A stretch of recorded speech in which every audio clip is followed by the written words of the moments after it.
తనదైన శైలిలో ఒక ప్రకాష్ రాజ్, కోటా శ్రీనివాసరావు లాంటి అద్భుతమైన విలక్షణత కలిగిన జాబితాలో ఈ విధంగా చేరిపోయారు. కొత్త బంగారు లోకం, ఆవకాయ బిర్యానీ, మగధీర ఈ మూవీస్లో మంచి పేరు వచ్చింది.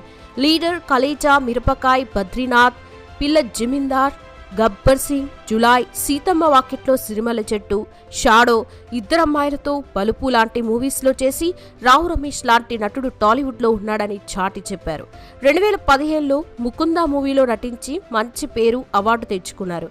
సినిమా చూపిస్తా మామ, son of Satyamurthy, Dochey, Bengal tiger, Bruce Lee, Tripura, Speedunnodu, Sardar Gabbar Singh, Brahmotsavam, Srirastu Subhamastu ఈ సినిమాల్లో సహాయ పాత్రల్లో నటించి అందరినీ మెప్పించారు. కాటం రాయుడు, హైపర్, అలాగే నాన్న నేను, నా boy friend, Aravinda Sametha, RX100, Bharat అనే నేను, 24 కిసెస్, యాత్ర ఈ సినిమాలతో తారాస్థాయికి